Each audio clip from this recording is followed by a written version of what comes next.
Hi, everybody. Russ on the West Ham Network. Hope you are all safe and well if you around here. Give it a like, give it a comment, give it a share, give it a good subscribe. Obviously, Russ with a haircut. Oh, I feel so much better just as the weather turns. Well, it's probably going to piss it down over the weekend, isn't it? I'm going to have a rant. I'm going to have one of Russy's rants. And this one is about the modern footballer. And it's not a slight on, any team in essence. It's just basically it's this video. It's the video, and it's done the rounds. Everyone's seen it. It's the video of the kid, with video of the kid and all the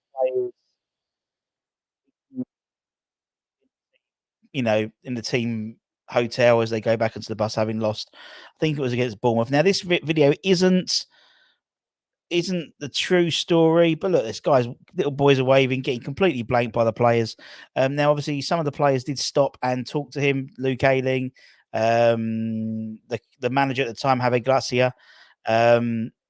But this, to me, epitomizes what is wrong with modern football. This is, I find it. I mean, Liam Cooper was captain of Leeds last season, but this is what's wrong with football, and that's why I'm having a rant.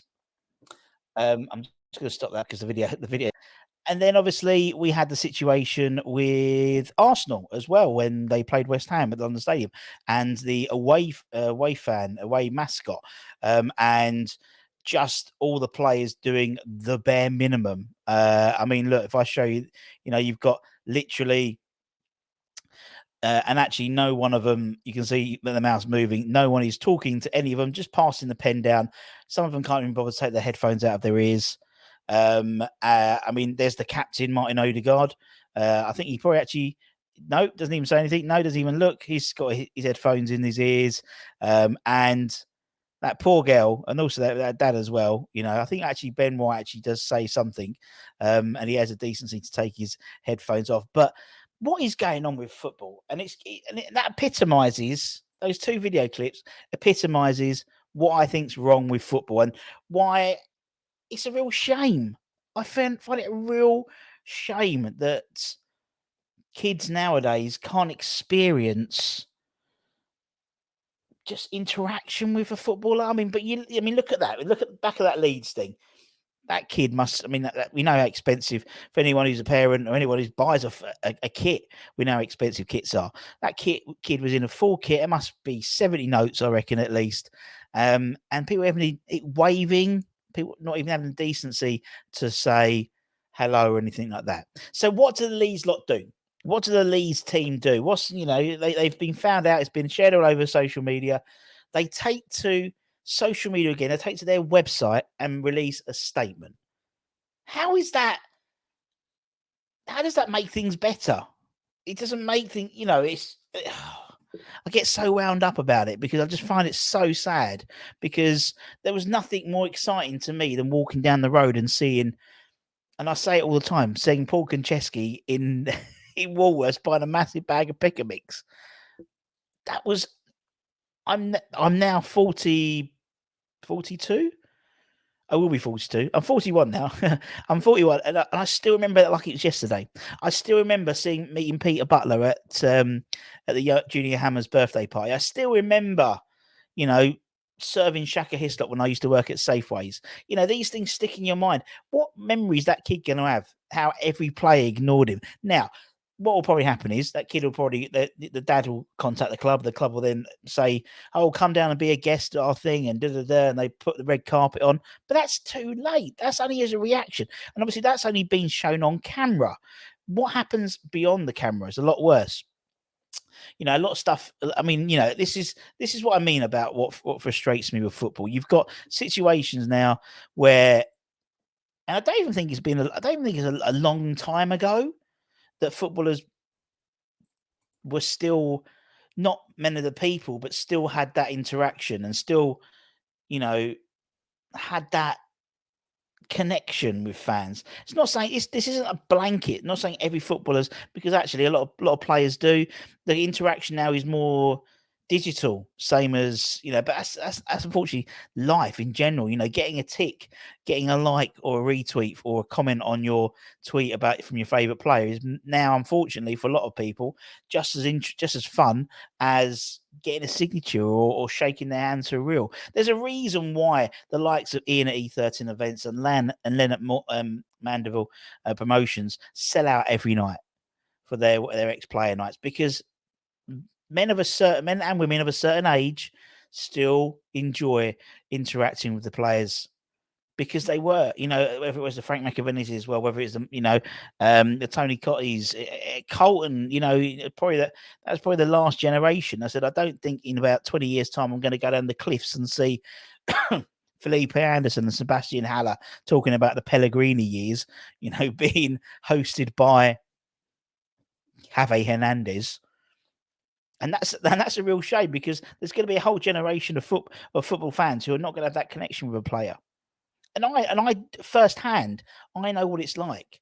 It's a bizarre thing. I've spoken to people who do the same thing as me. The YouTubey thing. It's a bizarre thing knowing that if you see, let's name drop. So a few weeks ago, Ian Bishop was at the London Stadium.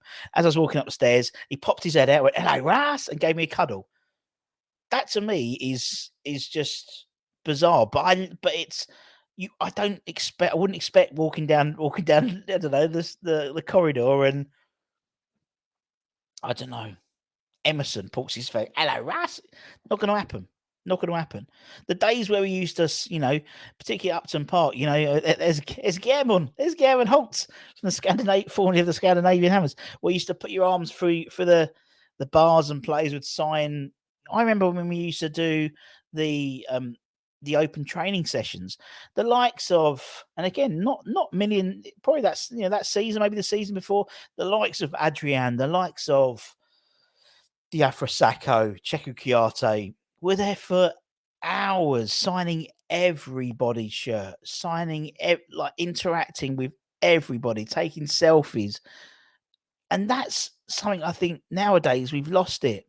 We could have blamed the pandemic beforehand, in terms of interaction. But even now, we get talks, people talk in terms of that video, the Leeds video and the Arsenal video, people saying even sometimes at Rush Green, the kids will queue up and the cars will just drive past. So it's not a dig at Leeds. It's not a dig at Arsenal. I think it's a pandemic. It's a thing in a weird way. The players get off the track of the coach. It's a few years ago, but get off the coach, headphones on, straight in, don't even bother interacting. And it's a terrible shame, because that connection between the fans and the players is what we love. We love players. That's why we love people like Fornals. He tries his hardest. He's been crap recently, but he tries his hardest when he plays, and he's going to try his hardest. And I think someone like that probably bulks the modern type of footballer. As I said, it's not all bad. I'm not slagging off everyone. You got Bowen the other day with the mascot, having the ear defenders on. We were trying to find ear defenders, and I was breaking off a microphone off an old pair. So he had some ear defenders.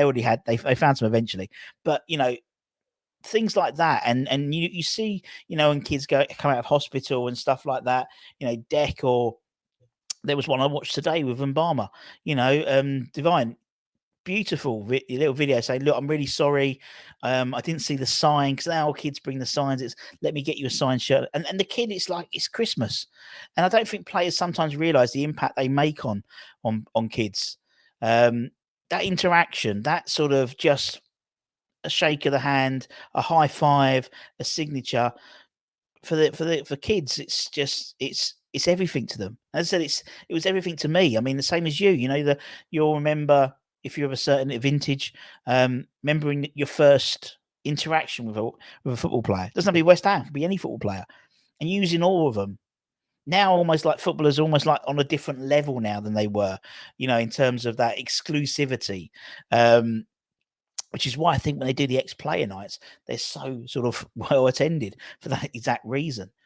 I mean, it's quite funny. Back in, I think it was 2016, Neil Warnock wrote a piece, and obviously, not Neil Warnock, none of us are Neil Warnock's favourite fan, but he just said, he blasted players for wearing big headphones and they should get off the bus and sign autographs. He's too bloody right, and that was 7 years ago, and it's got even worse, I think now. So much so, look, this epitomises it. Ryan from West Ham Fan TV, he talked about that Leeds video, and he put up this tweet, and this epitomises what I'm trying to say. Ryan says, I feel so sorry for the kids these days. When I was growing up, I would go to Channel Heath and meet my heroes, and they would always take time to talk to us. I even remember Razor giving me and my mates a lift to the station. So glad I grew up in that generation. That was arguably probably one more generation on. I reckon that 2016, that 2015-16, that to me seems like a point of time where things changed. And actually, just shows you, Razor responded, did I get you to the station on time? Do you know what I mean? Utilizing that still together, that fan player relationship, but in a digital format. And that was great fun. And he got loads of retweets and everyone laughed at 26,000 people saw that in terms of views of Razor's tweet. And that to me just epitomizes that era of player. The players think they're so, I don't know what it is. Yeah, I mean, that kid, go back to that Leeds thing. If there was hundreds of people there, I can understand that. There was maybe 15 people there. And to be honest, that kid was the youngest one there. And it was almost at one point, a security guard was almost in front of him. So people couldn't see him, but you could hear him. I didn't play the sound, obviously, but you could hear him saying, Rodrigo, hi. Because they got their big earphones in, he says, talking with big earphones in, they ignore him. And I just think it's appalling. Now the Premier League is watched by billions of people. It's a multi-billion pound, entity. Players are famous all over the world, and it's almost they've forgotten the roots. They do a very privileged job. They do a very privileged job where people pay to watch them.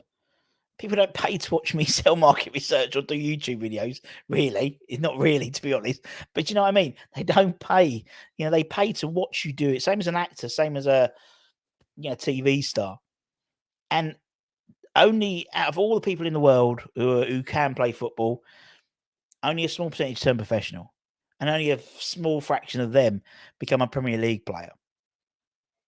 And I think people forget that.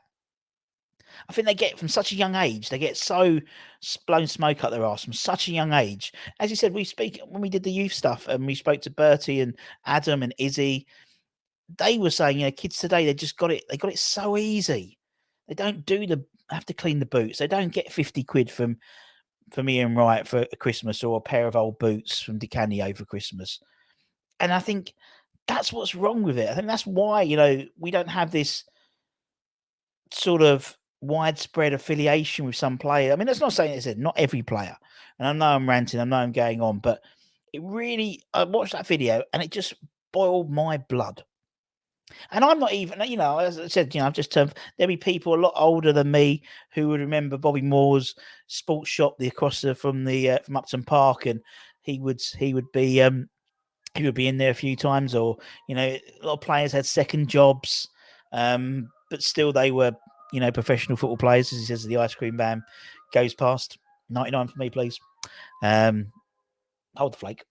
So it really frustrates me. And again, I'm so in line with Ryan in terms of what he says. I feel sorry for kids of this generation. They don't get to experience, all they get to experience is seeing the player from afar, whether they're out on the stadium because you got a long way from the seats, or it might be on TV or on TikTok or whatever. That's how you get interact with a player now.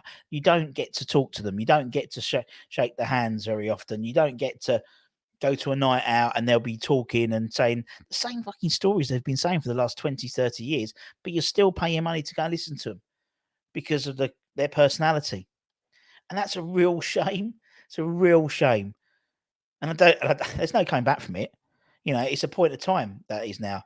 We're in a different era now. Footballers are earning so much more money that, a average professional football player is made for life, really. So they don't really have any inclination to do things like that. I reckon the cut-off point, from probably, I'm thinking maybe 2016, maybe sort of the mid 2010s, maybe early.